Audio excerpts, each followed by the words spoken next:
রাজনীতি যারা করি বা রাজনীতির সাথে সম্পৃক্ত যারা আছি তাদের সবার ভেতরেই জনসম্পৃক্ততার এবং মানে আসলে বেসিক পয়েন্ট হলো গল্প করার একটা সবার সাথে বসে গল্প করার আড্ডা মারার একটা প্রবণতা থাকে।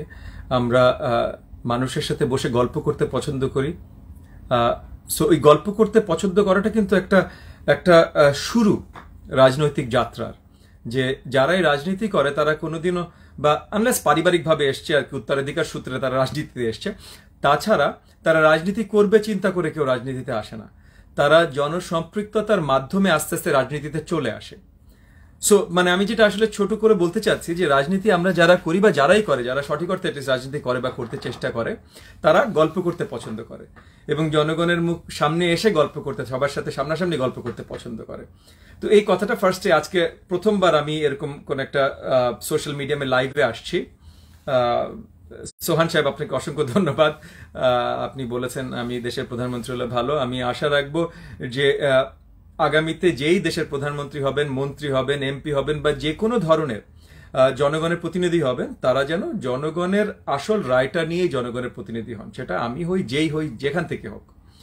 এবং আমি আশা রাখবো সোহান সাহেব আপনিও সামনে জনগণের জন্য কাজ করবেন এবং হয়তো সুন্দরভাবে আগামীতে জনগণের প্রতিনিধি হবেন। তো যেটা বলছিলাম যে আমি লাইফ টাইপ কখনো আসিনি। সো আমি আসলে এই যে রাজনীতিতে আসাই জনগণের সাথে বসা, মানুষের সাথে বসা আমার পছন্দ। সো একা ক্যামেরা অন করে কথা বলা আসলে আমার পছন্দ না। কিন্তু অনেকেই বলেছেন, স্পেশালি আমার মানে শুধু যাদের সাথে সোশ্যাল মিডিয়াতে কানেক্টেড তারা শুধু না, আমার দলের অনেকে বারবার করে বলেছেন যে লাইভে আসার।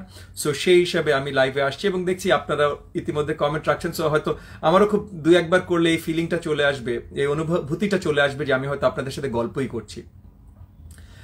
ওয়ালাইকুম আসসালাম, নোয়াখালী থেকে ভাই মেসেজ করেছেন। উজ্জ্বল সানি, আমি ভালো আছি, আশা করি শীঘ্রই আপনার সাথেও দেখা হবে। আজকে আসলে লাইভে আসা, এমনি লাইভে আসা আপনাদের সাথে একটু দেখা, একটু কথা, কিন্তু আরেকটা বেসিক একটা টপিকও আছে যেটা নিয়ে আমরা একটু আলোচনা করতে চেয়েছিলাম।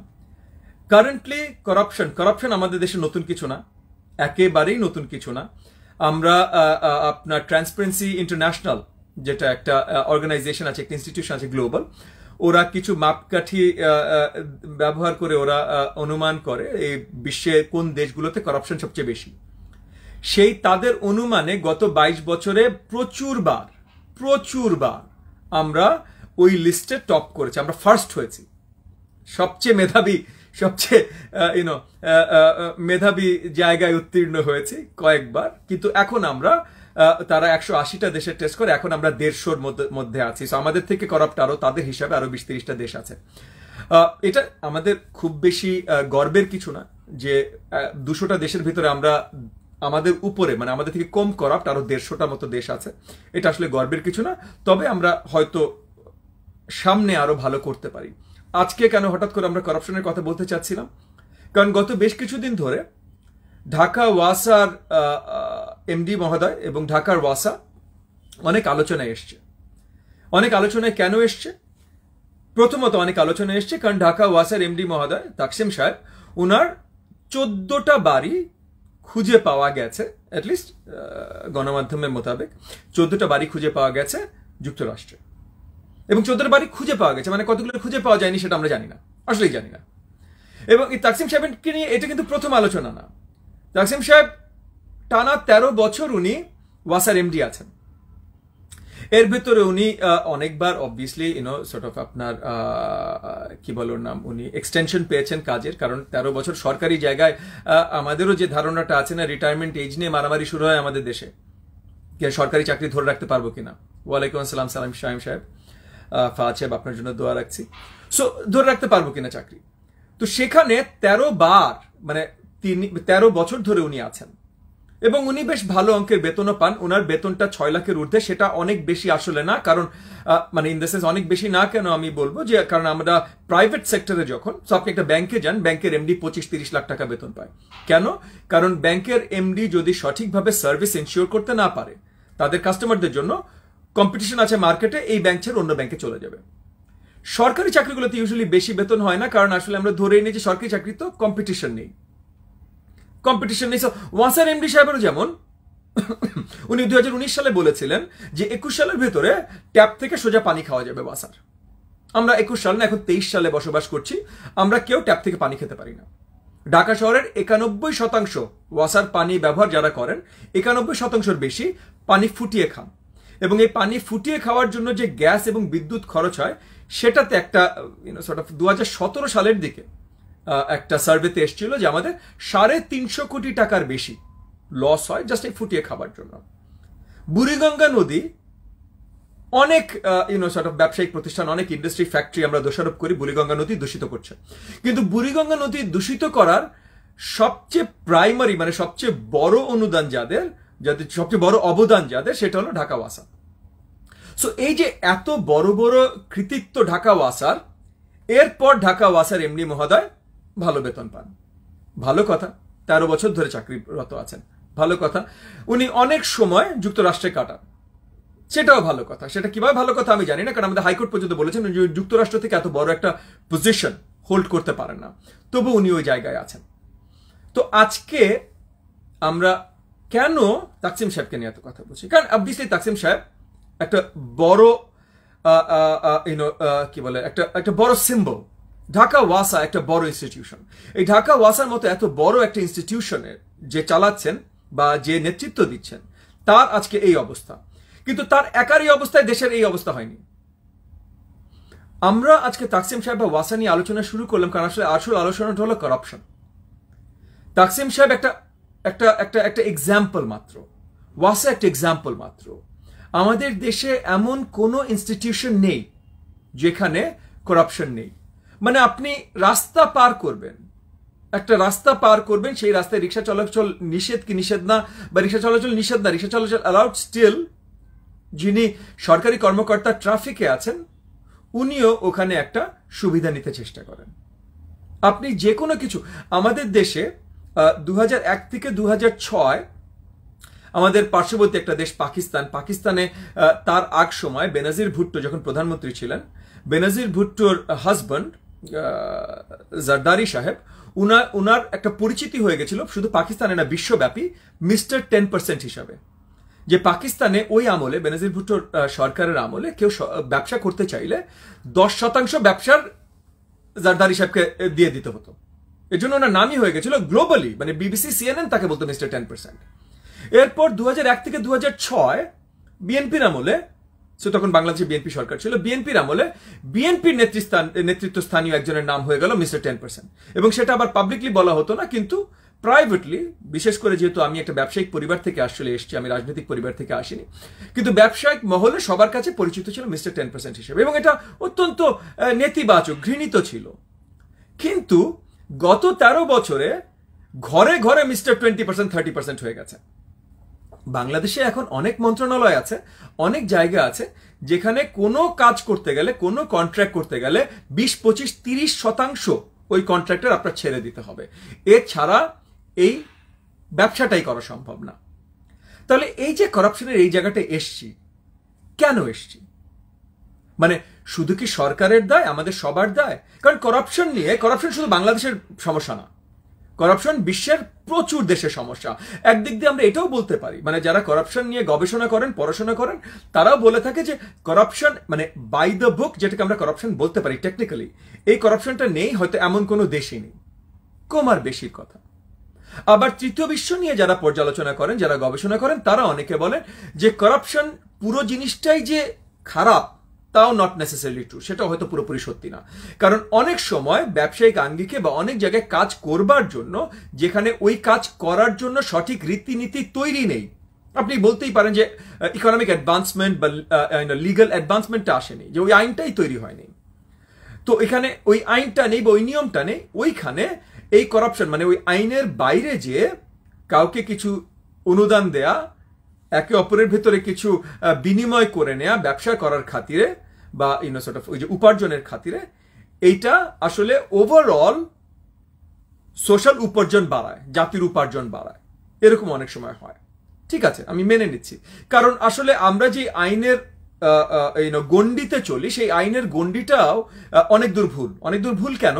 এগেন যারা নৌকার অনুসারী তারা হঠাৎ করে খেপে যাবে না, 72-এর কনস্টিটিউশন, ববি হাজার সে 72-এর কনস্টিটিউশনের বিরুদ্ধে কথা বলছে না। আমি 72-এর কনস্টিটিউশন নিয়ে কথা বলছি না, যদি 72 কনস্টিটিউশন নিয়ে আমরা কথা বলতে পারি। এখানে আমরা বারবার করে জনগণের কাছে গেছি, সরকারের সাথে কথা বলেছি এবং আমরা সব জায়গায় আওয়াজ তুলছি যে এই আমাদের কনস্টিটিউশনে অনেক কিছু চেঞ্জের দরকার। বাট আমি আজকে সেটা নিয়ে কথা বলছি না। আমি বলছি যে আসলে যে সিভিল কোডটা, মানে যে লিগাল কোডটা আমরা ফলো করি, সেটা আসলে তৈরি করেছে কলোনিয়াল সরকার, মানে ব্রিটিশ রাজের সময় ব্রিটিশ রাজের তৈরি করা, কলোনিয়াল সরকারের তৈরি করা আইন ব্যবস্থা আমরা এখনো ফলো করছি। তো এখানে বড় বড় কয়েকটা প্রবলেম হলো যে কলোনিয়াল সরকারের আইন ব্যবস্থা যখন তৈরি হয়েছে, এক নম্বর হলো সেটা 200 বছর আগে তৈরি হয়েছে। 2 নম্বর হলো সেটা আমাদের এখানে যখন যেটাই ব্যবহার করা হয়েছে, সেটা ব্যবহার করা হয়েছে গণতান্ত্রিক রাষ্ট্র পরিচালনার জন্য না, কারণ আমরা নিজেদের রাষ্ট্র নিজেরা চালাচ্ছিলাম না।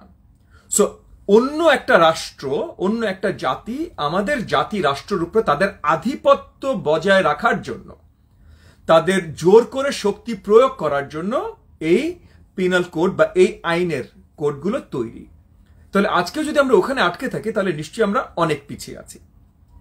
আর আরেকটা জিনিস হলো যে তাদের সামাজিকতা, এই যে ব্রিটিশরা বলেন বা আমেরিকানরা বলেন বা ওয়েস্টার্ন ওয়ার্ল্ড বলেন, যাদেরকে আমরা ফলো করি, তাদের সামাজিকতা এবং তাদের সামাজিক অবস্থান, সোশ্যাল অবস্থান এবং আমাদের সামাজিক অবস্থান পুরোপুরি ভিন্ন।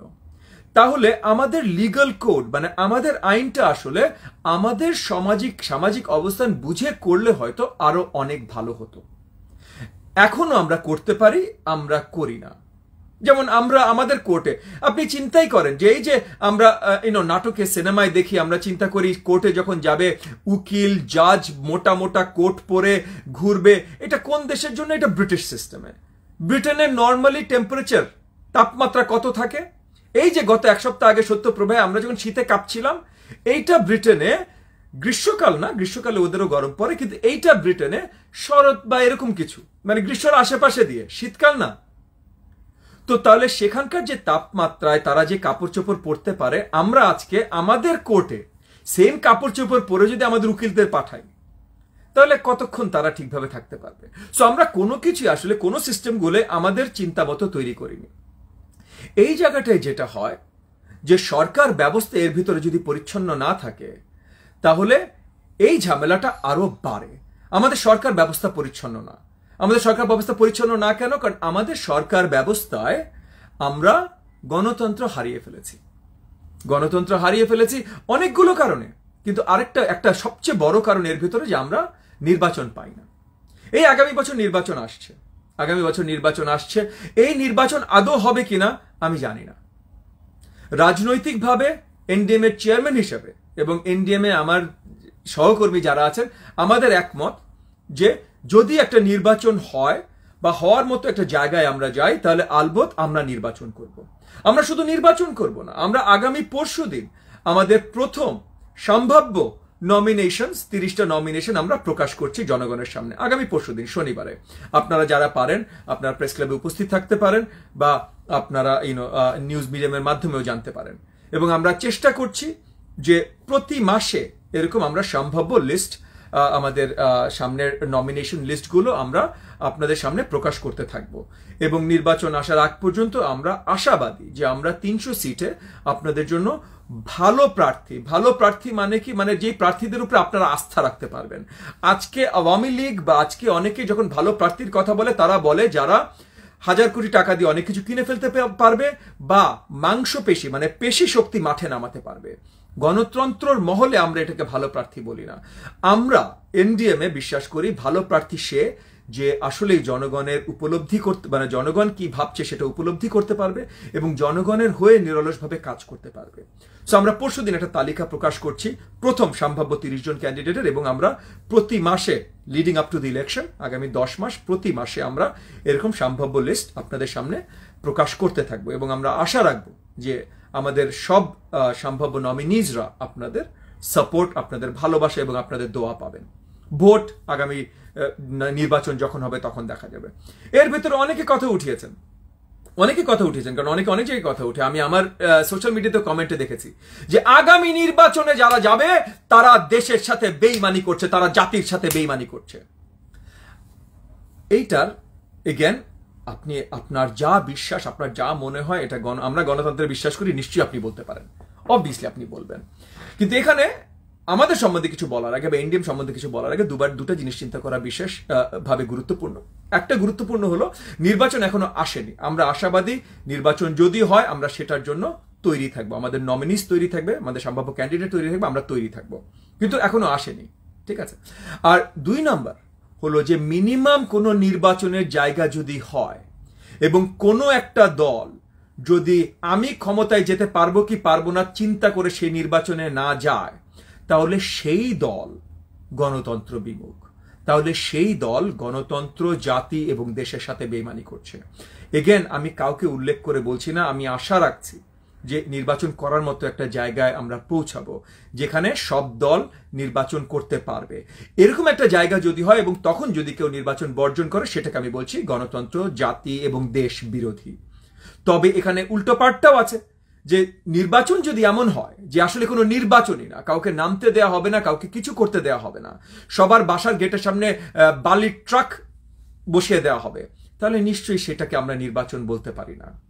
এই যে একজন উজ্জ্বল সানি একজন কমেন্ট করেছেন বর্তমান ফ্যাসিবাদ সরকারের পতন ঘটাতে হবে। নিশ্চয়ই আপনি যদি মনে করেন ফ্যাসিবাদ সরকার, এই সরকার আমরা বলি স্বৈরাচারী সরকার। স্বৈরাচারী আর ফ্যাসিবাদের ভিতরে কিছু পার্থক্য আছে। স্বৈরাচারী পজিটিভ না, স্বৈরাচারী সরকার মানে জোর করে, মানে বন্দুকের শক্তি দিয়ে বা অন্য কোনো শক্তি দিয়ে, মানে গণতন্ত্র বা জনগণের শক্তির বাইরে যে কৃত্রিম কোনো শক্তি দিয়ে সরকারি ক্ষমতা ধরে রেখেছে। এটা অন্যায়, এটা অগণতান্ত্রিক, এবং আমরা বিশ্বাস করি এটার বিরুদ্ধে আন্দোলন করতে হবে, যুদ্ধ করতে হবে। সেটা একদিকে। ফ্যাসিবাদ ভিন্ন জিনিস। ফ্যাসিবাদী সরকার আসলে আওয়ামী লীগ না, এবং রাজনৈতিক মহলে অনেকে যারা আওয়ামী লীগকে ফ্যাসিবাদ সরকার বলে, তারা ফ্যাসিবাদ মানে জানে কিনা এটা নিয়ে আমার বড় প্রশ্ন আছে। এবং এটা আপনারা যারা চান তাদের কাছে পৌঁছে দেবেন, যারা তাদের বক্তব্যে বলে ফ্যাসিবাদ সরকার আওয়ামী লীগ, তাদেরকে বলবেন স্যার ফ্যাসিবাদ মানে কি? ববি আজাদ সাহেব বলেছিলেন, এনডিএম এর চেয়ারম্যান ববি আজাদ সাহেব বলেছিলেন আপনারা নাকি ফ্যাসিবাদ মানে জানেন না। তো এইটা আপনি, কারণ কাউকে মন্দ বলতে হলে আপনি মন্দ বলেন, কিন্তু আপনি, এবং আওয়ামী লীগ সরকারকে আমরা মন্দ বলছি। গত 8-10 বছরে, স্পেশালি এনডিএম এর জন্মের পর থেকে, গত 2017 সাল থেকে গত 5 বছরে এনডিএম এর থেকে বেশি সঠিকভাবে, মানে রাজনৈতিক শিষ্টাচার বজায় রেখে, মানে ফালতু কথা না, বাজে কথা না, নোংরা কথা না, রাজনৈতিক শিষ্টাচার বজায় রেখে আওয়ামী লীগের বিরুদ্ধে এনডিএম এর থেকে বেশি কথা কেউ বলেছে বলে আমার জানা নেই, আমার আসলেই জানা নেই।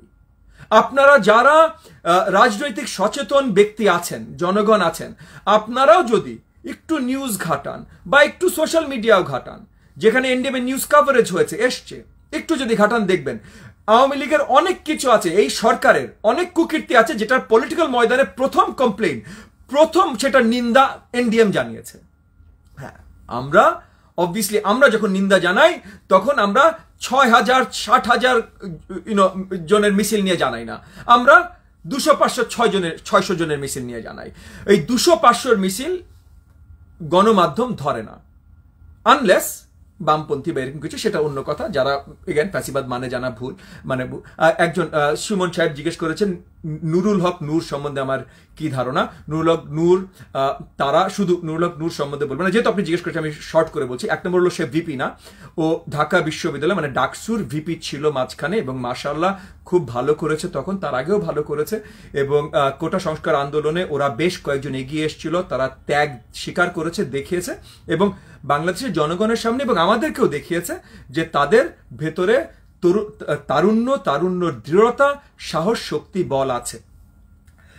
এখন তাহলে তাদের প্রতি আমার সবসময় একটা নজর থাকে এবং থাকবে, যে আগামীতে, মানে আগামী আরো 10 বছর, আরো 15 বছর, আরো 20 বছরে তারা দেশ জাতির জন্য অনেক ভালো কিছু রাখবেন। কেন আমি আগামী 10, 15, 20 বছরের কথা বলছি? কারণ তারা এখন তরুণ, তারা এখনো দুনিয়া দেখেনি, তারা এখনো রাজনীতি দেখেনি, তাদের রাজনীতির বয়স হয়েছে 3-4 বছর, বাট তার থেকে অনেক বেশি প্রয়োজন, তাদের নিজেদের বয়স হয়েছে খুব অল্প। এখানে আমি তাদেরকে ছোট করে বলছি না, তারুণ্যদীপ্ত বাংলাদেশ, তারুণ্যর প্রয়োজন আছে, কিন্তু রাজনীতি, দেশ পরিচালনা বা রাজনীতি পরিচালনাতেও জ্ঞান এবং অভিজ্ঞতার প্রয়োজন আছে, এবং জ্ঞান এবং অভিজ্ঞতা এই দুটো জিনিস একমাত্র সময় দিয়ে আসে। সময় ছাড়া এটা আসে না, এটা রাতারাতি সম্ভব না। আপনার যত সাহস থাকুক, যত শক্তি থাকুক, রাতারাতি এটা আসে না। সো ভবিষ্যতে তারা ভালো করবেন, দেশের জন্য বড় অবদান রাখবেন, সেটা আমার আশা এবং আমি সেইভাবেই দেখতে চাই। তবে মনে রাখবেন, ভিপি না, আমরা দেখতে চাই ডাকসু এবং প্রত্যেকটা বিশ্ববিদ্যালয়ে স্টুডেন্ট ইউনিয়ন নির্বাচন প্রত্যেক বছর যেন সঠিকভাবে হয় এবং প্রত্যেক বছর প্রত্যেকটা পাবলিক বিশ্ববিদ্যালয়ে নতুন ভিপি এসে দাঁড়ায় এবং সে 1 বছরের জন্য ভিপি থাকবে। ভিপি হয়ে গেলে বা 2 বছর, যেই ইউনিয়নের কাঠামো যেভাবে, ভিপি থাকার পর সে চলে যাবে। আমরা শুনতে চাই না সো অ্যান্ড সো 72 সালে ভিপি ছিলেন, সো অ্যান্ড সো 75 সালে ভিপি ছিলেন, ওটা শেষ। 76 সালে যখন উনি আর ভিপি ছিলেন না, তখন ওটা শেষ। নূর এবং নূরের সাথে যারা আছেন, ওদের এখন কি গণ অধিকার পরিষদে যারা আছেন, তাদের সবার জন্য আমার সবসময় অভিনন্দন, তাদের সবার জন্য আমার সবসময় দোয়া। অনেক তারুণ্যে দীপ্ত একটা দল তারা তৈরি করেছেন, গণ অধিকার পরিষদ। সো আমার বিশ্বাস সামনে তারা ভালো কিছু করতে পারবেন। আমরাও তাদেরকে সাথে চাই, কারণ তরুণ সবাইকে নিয়ে, এবং নট যে শুধু গণ অধিকার পরিষদের তরুণ আছে, আমাদের এনডিএম এ অনেক তরুণ আছে, অন্য সব দলে অনেক তরুণ আছে, তরুণ সবাইকে নিয়ে আসলে আমাদের এই দেশটা গড়তে হবে। তবে এই দেশটা গড়তে হলে, সঠিকভাবে গড়তে হলে, এই তরুণদের এমন চিন্তা চেতনায় উদ্বুদ্ধ করতে হবে যে করাপশনের বাইরে আমরা যেতে পারি। এই যে ইনস্টিটিউশনাল করাপশনে পুরো দেশটা ছেয়ে গেছে, শুধু ওয়াসা না, এমন কোনো জায়গা নেই যেখানে ইনস্টিটিউশনাল করাপশন নেই, এমন কোনো জায়গা নেই। পুলিশ থেকে শুরু করে এমন কোনো জায়গা নেই, এমন কোনো নাম নেই। আমাদের দেশ এখন এমন একটা জায়গায় এসছে, আজকে আমি 50-এ পা দিতে যাচ্ছি, সো বয়স অনেক হলো। 70 দশক থেকে এই দেশটা দেখছি। হ্যাঁ, আমার দুর্ভাগ্য, আমি 71-এর পর জন্ম নিয়েছি, তবে আমার বাবা মার বিয়েই হয়েছে 71-এর পর, সো আমি চাইলেও 71-এর আগে জন্ম নিতে পারতাম না। কিন্তু 70 দশক থেকে এই দেশটা যে দেখছি, 70-এর দশকে, 80-র দশকে একভাবে দেখেছি, আজকে একভাবে দেখছি। 70-80-র দশকে আমরা যখন শুনতাম সরকারের সরকারি আমলা বা একজন সিনিয়র সেক্রেটারি, তার মানে সে অত্যন্ত শিক্ষিত, মার্জিত, অনেক কিছু, তার মানে তার ওই নামটার সাথে আমাদের উপলব্ধি চলে আসতো, নামটার সাথে। কিন্তু আজকে এই আওয়ামী লীগ সরকারে অনেকেই সেক্রেটারি আছেন, এবং অনেক যে নেই জ্ঞানী গুণী তা না, কিন্তু এমন সেক্রেটারিও আছেন যারা নিজেরা সোশ্যাল মিডিয়াতে ছবি দেন বন্দুক, ছুরি, কাঁচি, চাকু নিয়ে, নিজেরা সোশ্যাল মিডিয়াতে ছবি দেন। যারা এই কাজগুলো করেন এবং যারা দেখেছেন তারা জানেন, আমি কারোর নাম নিয়ে কাউকে ছোট করতে চাই না। তবে এইটা আজকে সেক্রেটারির অবস্থা। আজকে পুলিশে, মানে আইন প্রণয়ন যারা করবে, তাদের যেমন গণমাধ্যমের থেকে দূরে থাকার কথা, আজকে আইন প্রণয়ন যারা করবেন তারা নায়ক সাজেন, তারা বড় বড় গল্পবাজি করেন, তারা বড় বড় জায়গায় যেয়ে সেমিনার করেন, তারা প্রেস কনফারেন্স করেন, এবং তারা যত ক্যামেরার সামনে পারেন থাকতে চান। মানে রাজনীতিবিদদের থেকে এসপি, ডিসি, ডিআইজি, আইজিদের ক্যামেরায় আরো অনেক বেশি দেখা যায়। কেন? একজন এক্স আইজি, তিনি রিটায়ার করার পর ওনার পুলিশ গার্ড লাগে, ওনার পুলিশ স্টেট সিকিউরিটি লাগে। কেন? এর আগে তো কারো লাগেনি। বাংলাদেশ এমন রাষ্ট্র তো হয়ে যায়নি যে রাস্তাঘাটে মারামারি হচ্ছে। এর আগে তো কারো লাগেনি। আপনার কেন লাগছে? আপনার লাগছে, বা আপনাদের সবার লাগছে, এবং এই তাকসিম সাহেবের সামনে যে লাগবে, কারণ দেশটাকে ভিতর থেকে তারা খেয়ে ফেলছে। এবং দেশটাকে ভিতর থেকে খেয়ে ফেলছে কেন? এই সরকারকে ক্ষমতার জায়গায় দাঁড়া করিয়ে রাখার জন্য। এবং এই সরকারকে ক্ষমতায় দাঁড়া করিয়ে রাখার জন্য এরা যে কাজ করছে, এর বিপরীতে শক্তভাবে কেউ দাঁড়াতে পারছে না। কেন দাঁড়াতে পারছে না? কারণ শক্তভাবে দাঁড়ানোর জন্য কেউ একমত হতে পারছে না। আজকে বিএনপি বারবার ডাক দিচ্ছে, কাকে ডাক দিচ্ছে জানি না, তারা ফাঁকা হাওয়ায় ডাক দিচ্ছে, এবং ডাক দেওয়ার পর তারা কোনো সঠিক কারণ দেখাতে পারছে না কিভাবে আমরা একত্রিত হব। আপনারা অনেকে হয়তো ভুলে গেছেন, আমাদের শর্ট টার্ম মেমোরি, একদিনের পর আরেক দিনের খবর। সো ডিসেম্বরে কি হয়ে গেছে, এই জানুয়ারি মাসে গত 2 দিন আগে তারা আবার ওই যে পথ কর্মসূচি দিয়েছিলেন, সো সবাই ভুলে গেছেন, ওখানে নিউজ কভারে চলে গেছে। কিন্তু ডিসেম্বরের 10 তারিখে ওনারা যে স্টান্টটা পুল করেছেন, যে কাজটা করেছেন, তাতে আমাদের সবাইকে খুবই নিরাশ করেছেন, অত্যন্তভাবে নিরাশ করেছে। এটা নিয়ে আমি অনেকবার কথা বলেছি। সো গত অনেক বছর কি হয়েছে সেটা নিয়ে আমাদের আর কথা বলার কিছু নাই, সবাই জানে। আজকে আবার বিদ্যুতের দাম বাড়িয়েছে। এই যে বিদ্যুতের দাম বাড়িয়েছে, এই যে তৈল পদার্থ বা আমাদের এই যে ফিউল অয়েল বা ফিউল প্রোডাক্টসের যে দাম বাড়াচ্ছে, একবারও জনগণের সম্মতি নিয়ে বাড়ায়নি।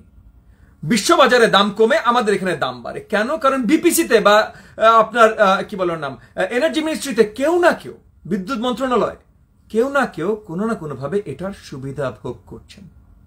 এই সুবিধা ভোগের জন্য, এই করাপশনের জন্য আমাদের আজকে এই অবস্থা।